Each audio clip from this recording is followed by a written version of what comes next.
It's date time! Comment ça va? Blague à part, ça fait longtemps que c'est pas fait une petite vidéo histoire. Et écoutez, aujourd'hui, il y aura pas une histoire, il y en aura plusieurs. Un peu comme à l'époque on avait fait avec la vidéo sur les jouets pour enfants. Je crois la vidéo où on parlait des parcs d'attractions aussi, il y avait plusieurs histoires. Pourquoi? Parce que j'ai trouvé un thème qui m'intéresse suite à avoir maté un documentaire sur Pepsi qui a fait un concours qui a complètement tourné à la catastrophe à un moment donné. Parce qu'ils ont failli se retrouver à devoir acheter un jet militaire à quelqu'un. Voilà. Alors, au-delà du fait que c'est illégal d'en détenir un, ils avaient pas anticipé ça. Mais je vais pas vous raconter cette histoire parce qu'il y a un documentaire là-dessus qui est génial, qui est sur Netflix, qui s'appelle... Il est là à l'écran, vous voyez maintenant de quoi je parle. Mais je vais vous raconter d'autres trucs, d'autres histoires de marques qui ont fait n'importe quoi pour faire la promo de leurs produits. Et ça me fascine parce que quand on pense à une marque, on pense à des bureaux dans des buildings, des centaines d'employés, tout le monde bien aligné, etc. Avant qu'un truc sorte au nom de la marque, c'est tous ces gens qui l'ont validé. Et pour autant, des fois, je sais pas ce qui se passe, mais il y a une idée de merde qui est validée par genre 30 personnes à la suite, sans que personne se dise mais c'est une idée de merde. Et ça, j'avoue, ça me fascine. Je sais pas comment je vais vous raconter l'histoire, peut-être 5 ou 6. Il y en a qui sont plus longues que d'autres, donc on fera une longue, une courte, une longue, une courte. D'ailleurs, je mettrai peut-être le chapitrage vu qu'il y a plusieurs histoires.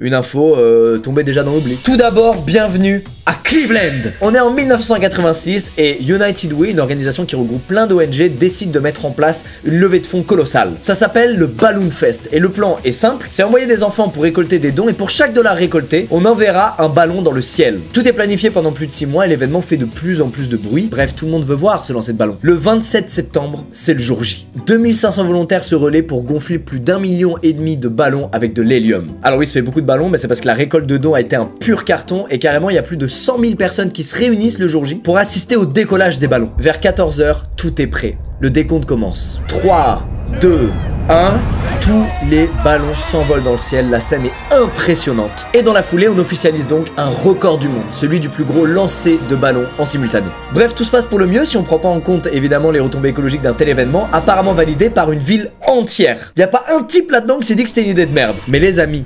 problème. Les conditions météorologiques ce jour-là, c'est la cata. Avec le froid et la pluie, bah les ballons ils réagissent pas comme prévu et qu'est-ce qui se passe? Ils redescendent. Je vous rappelle que c'est 1 500 000 ballons qui ont été envoyés. Ça veut dire que globalement, en 10 minutes, toute la région se retrouve couverte de ballons multicolores, y compris les rivières et les points d'eau, ce qui cause donc une pollution stratosphérique. Mais c'est pas tout, il y en a aussi sur toutes les routes et malheureusement les gens qui conduisent leur voiture à ce moment-là, bah ils ont les yeux rivés vers le ciel tellement c'est incroyable ce qui se passe. C'est ce jour-là à Cleveland qu'il y aura le plus d'accidents de la route de l'année. Dites-vous que sur certaines routes, il y a tellement de ballons qu'on envoie des bulldozers pour les dégager. Qu'en est-il de l'aéroport à Cleveland? Bah il ferme pendant 1 heure complète. Il y a plein de ballons qui se déportent sur la piste, ce qui est très dangereux évidemment, donc on prend aucun risque, ça ferme. Bref, c'est la catastrophe la plus totale. On pensait que ces ballons allaient s'envoler et qu'on allait plus jamais les revoir à Cleveland. Eh bien non, il y a plus de ballons que de gens à Cleveland maintenant. Mais c'est pas tout les gars, et là c'est moins drôle. Au même moment dans la région, 2 pauvres pêcheurs sont portés disparus. Et oui, je vous rappelle qu'il y a une tempête et que les gens qui se trouvent en mer, c'est la merde pour eux. Immédiatement, des secours sont envoyés, il y a des hélicos qui survolent la zone pour essayer de trouver les pêcheurs, mais malheureusement les pilotes reviennent à chaque fois à la base en disant putain on voit rien, il y a des astéroïdes de ballons. Et oui, la mer ressemble à ça les gars. Comment voulez-vous distinguer un gilet de sauvetage orange de tous ces ballons orange? Malheureusement les 2 pêcheurs sont localisés quelques temps plus tard, noyés, faute d'avoir pu les retrouver à temps. Évidemment les familles des victimes vont déglinguer l'association au tribunal, United Way passe un sale quart d'heure et ils vont se prendre 3 millions de dollars de dommages et intérêts. En résumé, on est sur 15 secondes de plaisir, ça c'est sûr, visuellement ça doit être extraordinaire, pour ensuite des semaines de nettoyage et une pollution énorme, 2 morts et tous les dons qui n'ont même pas suffi à rembourser les frais de justice de l'association. On est sur un échec total, c'est 0 sur 10 et pour ce qui est du record du monde, il a été annulé par le Guinness Book l'année d'après. En effet, la catégorie plus gros lancer de ballon simultané a été retirée du Guinness Book pour pas donner la même idée à d'autres petits ignorants. J'espère vraiment que les habitants de Cleveland ont savouré les 25 secondes là du lâcher de ballon. D'ailleurs, on va se les remettre nous aussi. Voilà, super, c'est super. Allez, messieurs dames, celle-ci, elle est plus courte, mais qu'est-ce qu'elle est drôle. Connaissez-vous Volvo? Cette célèbre marque de voiture qui a bâti sa réputation en partie sur la fiabilité et la sécurité de leurs véhicules. C'est simple, à l'époque, Volvo y mise tout sur ça, à tel point que leur pub ressemble à ça. When it comes to thinking of new ways to crash test cars, no one goes farther than Volvo. L'idée c'est de dire, écoutez, même si vous conduisez comme une merde, il ne peut rien vous arriver dans nos voitures. Sourire de commercial. Ils ont même créé un slogan pour accompagner ces prouesses, Volvo. a car you can believe in. Alors avant de croire en Volvo, attendez la suite quand même, au cas où. En 2010, Volvo sort une grande nouveauté, le City Safety. C'est un logiciel qui doit automatiquement freiner à votre place pour éviter des collisions. Alors aujourd'hui, on s'en bat les couilles, il y a eu Tesla entre temps, on connaît tous les trucs automatiques dans les voitures, mais pour l'époque, c'est incroyable. Pour faire la promo du truc, Volvo a une idée plutôt basique, à savoir convoquer la presse et faire une démo de la technologie en direct devant les yeux ébahis des journalistes. Voilà une vidéo de ce qui s'est passé ce jour-là.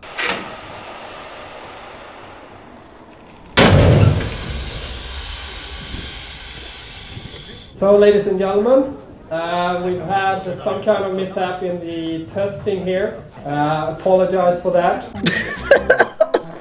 Ça n'a pas marché. Vous voyez bien, il n'y a eu aucun freinage d'urgence. Mais qu'est-ce donc que le City Safety? Oh, la vidéo est folle. Tout le monde reste très silencieux alors qu'une voiture vient de s'éclater dans le cul d'un camion. C'est merveilleux. Alors, Volvo se défendra en disant qu'un ingénieur avait foiré une des options et que ça arrive. Mais c'est pas 5 ans plus tard, en République Dominicaine, qu'un concessionnaire Volvo décide de former ses employés à cette technologie et que ça se passe encore moins bien.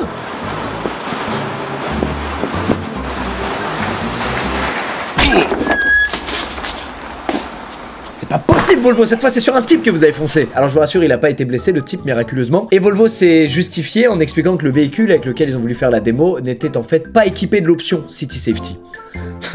Moi je pense que derrière cette histoire il y a un règlement de compte entre employés, mais bon, chacun son avis. Mais Volvo ne me collait pas un procès, hein, vu que la technologie est encore présente sur tous vos véhicules aujourd'hui, c'est que logiquement elle marche.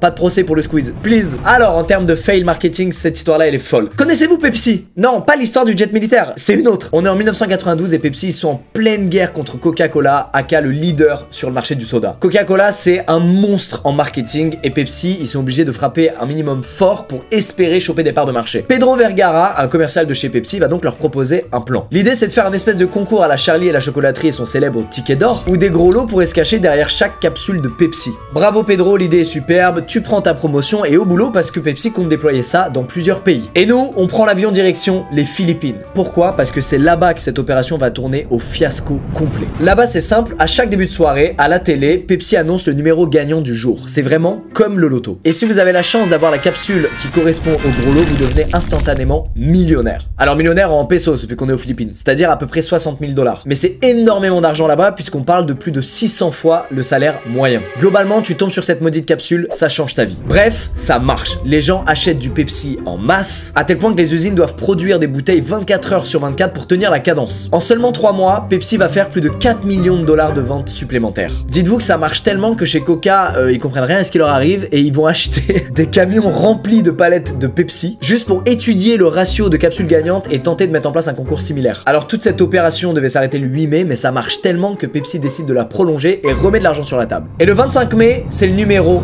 349.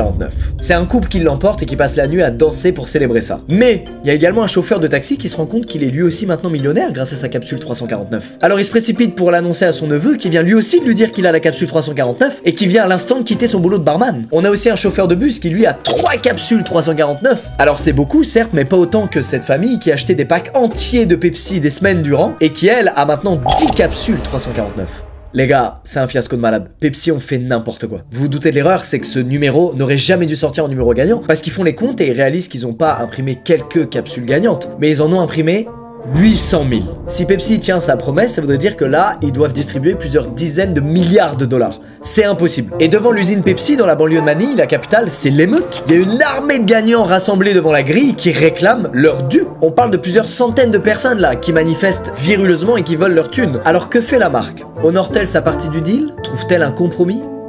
Non. Le lendemain, à la télé, ils disent juste « Excusez-nous pour hier, on s'est trompé dans le numéro gagnant. En fait, c'est le 134. » Et hop, suite à ça, comme par hasard, le grand boss du marketing de chez Pepsi devient injoignable. Et oui, monsieur pose une semaine de vacances et part en croisière. Voilà, le plus loin possible des gens. Le blême, c'est que devant l'usine Pepsi, là, ça devient très chaud, là. Les gens sont très énervés. Il y a une foule enragée de gens qui caillassent tout ce qui bouge et il y a carrément les flics et l'armée qui se ramènent sur place pour essayer de calmer la population. Il y a des employés piégés à l'intérieur de l'usine, des alertes à la bombe. Là, ça commence vraiment à monter dans les tours. Pour calmer le jeu, Pepsi font une autre proposition. Ils offrent une compensation de 500 pesos à quiconque leur donnerait une capsule 349. Alors ça nous paraît ridicule, mais c'est un move qui leur coûte quand même près de 10 millions de dollars, à savoir 5 fois plus que ce que devait coûter la campagne initiale. Mais bon, après c'est eux qui ont merdé, c'est leur erreur. Alors la plupart des gens récupèrent les 500 pesos et s'en contentent, mais il reste les durs à cuire, ceux qui veulent leurs millions coûte que coûte. Il y a des groupes d'hardcore qui s'organisent autour de l'usine et qui tiennent carrément des discours révolutionnaires, ça devient politique. Ils montent sur les tables, ils demandent à tous les gagnants d'inscrire leur nom et ils expliquent que pour eux, c'est pas juste un concours là ce qui se passe. C'est la preuve que les Philippines se font exploiter par les pays capitalistes comme les États-Unis. Bref, dans leur tête, ça devient une croisade et Pepsi est devenu la cible numéro 1. En tout, ils sont plus de 10 000 à squatter devant les locaux de Pepsi. Certains vont même déclarer être prêts à crever ici et que leur fantôme reviendra pour continuer la lutte. Faut pas les faire chier les Philippins. Là, ça part méga encore plus en couille. C'est-à-dire que tous les cadres de Pepsi sont rapatriés aux États-Unis ou protégés par des gardes armés 24 h sur 24, 7 jours sur 7. Les usines et les camions de Pepsi deviennent la cible principale et se prennent globalement des pluies de cocktails Molotov. Et malheureusement, lors d'une de ces attaques à la bombe artisanale sur un camion de Pepsi, il y a 2 civils qui passaient par là et qui perdent la vie. Une autre fois pareil, il y a des gars qui attaquent à la grenade un entrepôt Pepsi et ils tuent, sans faire exprès, 3 employés. Bref, vous avez compris, ça prend des proportions dramatiques et ce qui devait être une promo sympa est finalement devenu le pire fiasco marketing de l'histoire de l'entreprise. Et en vrai, Pepsi peuvent s'en prendre qu'eux-mêmes les gars, ils ont merdé, ça veut dire qu'aux Philippines, on roule pas sur l'or. La population, elle gagne pas bien sa vie, on leur a mis des étoiles plein les yeux en leur promettant que certaines capsules pourraient changer le cours de leur vie et derrière on leur dit juste oups, désolé, c'était pas le bon numéro. Bah ça passe pas frérot. Alors comment ça finit? Bah écoutez, suite à ces débordements qui ont fait des morts, les gens commencent à se calmer, à se dire attendez, peut-être qu'on est en train de partir en couille là quand même. Au tribunal, bah leur plainte mène à rien, hein, ils perdent face à Pepsi. En revanche, il y a une justice, c'est-à-dire que Pepsi aux Philippines s'est fait complètement éclipser par Coca. Voilà, Coca, ils ont rien eu à faire, ils ont juste attendu sur le côté et ils ont récupéré tout le marché. Faut savoir que ce concours, il a tellement traumatisé les Philippins qu'aujourd'hui, il y a une expression qui est encore un peu utilisée. On dit se faire 349 quand on veut dire se faire entuber, se faire avoir. Voilà. Eh, connaissez-vous la marque Fiat? Les gars, c'est très rapide, mais c'est extraordinaire. On est en 1994 en Espagne, et Fiat décide d'avoir la pire idée de l'histoire des idées pour faire la promo de leur nouvelle voiture, la Fiat 500. Della Fiat 500. Ils décident d'envoyer 50 000 lettres d'amour anonymes à des femmes. Quand je dis anonyme, c'est qu'il y a marqué Fiat nulle part. On dirait une vraie lettre reçue par un putain de stalker. Dans la lettre, on trouve des phrases comme, je cite, « Partageons une petite aventure ». Ou encore, « On s'est croisés hier et j'ai vu que tu me regardais avec beaucoup d'intérêt ».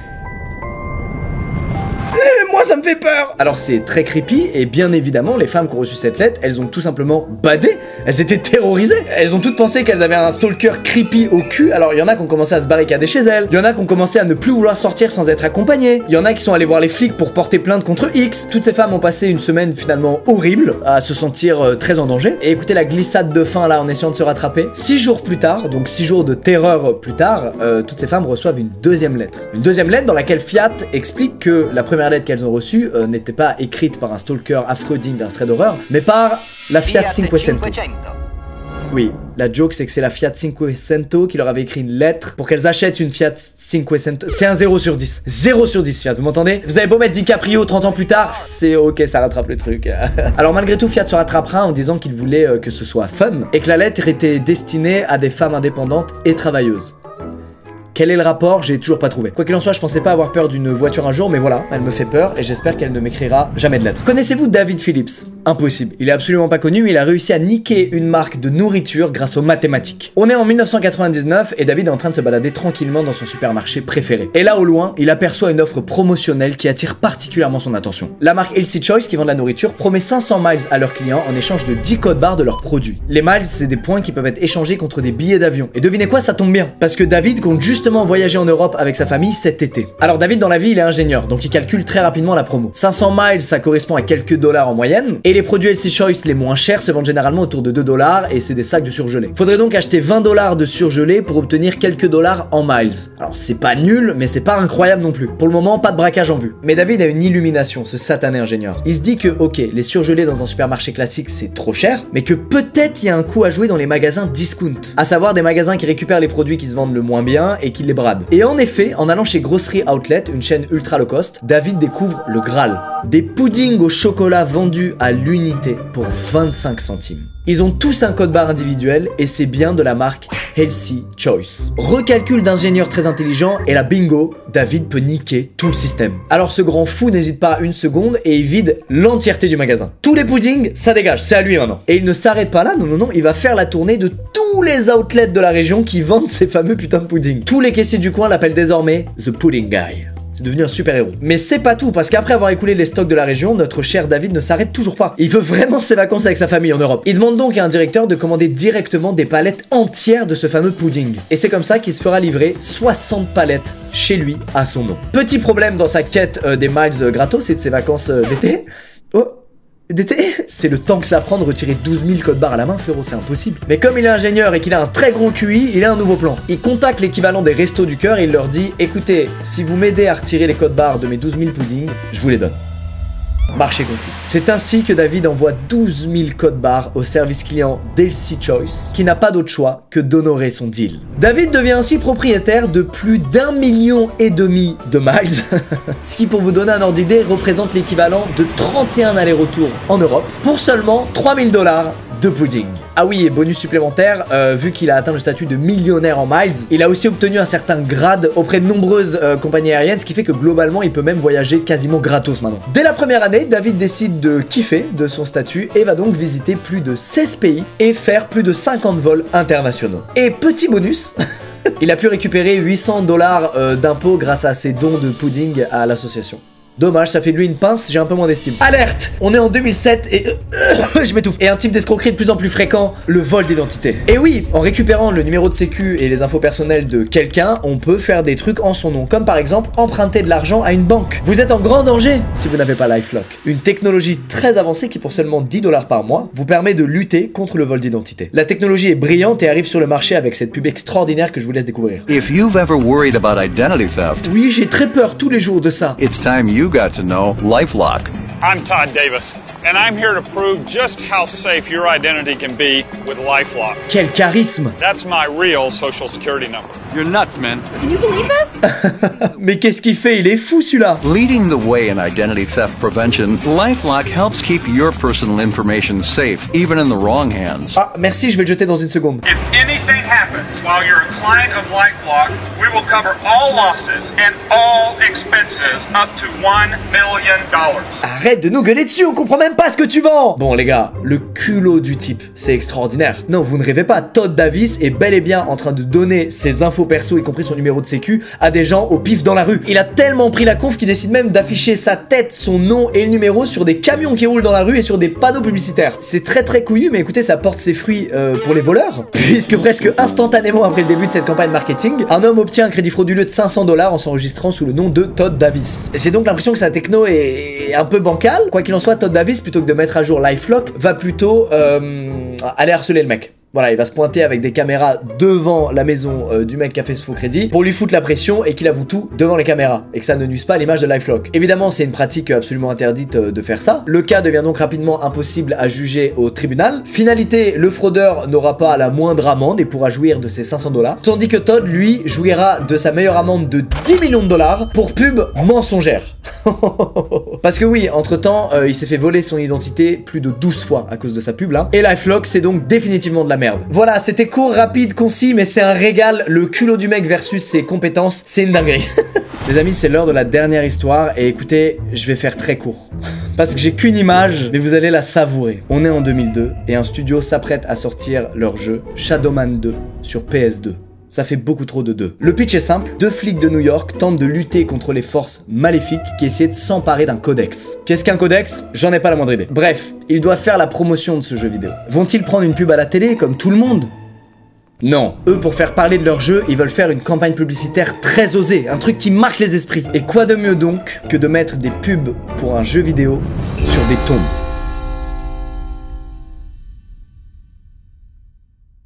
Je sais pas s'il y a besoin d'en dire plus. En effet, messieurs dames, il vous suffit d'envoyer un mail à shadowman@acclaimworld.com et de faire une demande. Et si la tombe de Papy José mort d'un affreux cancer est bien placée dans le cimetière, hop là, vous recevrez une offre du studio pour y placarder une affiche du jeu, en échange d'un peu d'argent évidemment. Eh, c'est une bonne occasion pour les familles défavorisées de faire baisser les coûts d'un enterrement. Vrai argument du studio. Alors évidemment, ils se sont pris des assauts, l'église, des tas de gens sur le dos. Tout le monde essaie de leur faire comprendre que c'est la pire idée du siècle et que c'est horrible de mettre des pubs sur des tombes. Mais malgré tout, faut savoir qu'il y a eu des gens intéressés qui ont envoyé des mails là, aux mails que j'ai donnés. Et la finalité, c'est que le studio a fait faillite 2 ans plus tard. Voilà, ce qui est pas très étonnant avec des idées comme ça. Les amis, c'est la fin de cette vidéo, j'espère qu'elle vous a plu. J'ai trop kiffé raconter plein de petites histoires. Je pense que j'en referai des comme ça parce que des fois, il n'y a pas matière à raconter une big histoire de 20 minutes. Et j'aime bien les petits trucs à droite, à gauche, comme ça. À chaque fois, c'est différent. Ça me régale. Bon, Mention spéciale pour la Fiat qui... 500. Mais regardez le doc sur Netflix sur le Pepsi qui a failli devoir acheter un avion de chasse militaire à un client et tout. C'est vraiment marrant, vraiment intéressant. Parce qu'il y a justement les interviews des mecs de chez Pepsi qui ont eu l'idée et qui essaient tous de se refoutre la faute les uns sur les autres. C'est assez marrant. Bref, j'espère que vous avez passé un beau moment. Comme d'habitude, on se retrouve très vite dans d'autres vidéos. Plein de bonnes choses. Gros bisous les amis. Attends, hey! Oh non, je viens de réaliser un truc. Il y a la moitié de la vidéo, le son il doit pas être fou parce que j'ai un retour du micro dans mon casque et que mon casque était proche du micro. Bah si vous êtes arrivé jusque là, c'est que ça posait pas tant de problème. Merci à tous.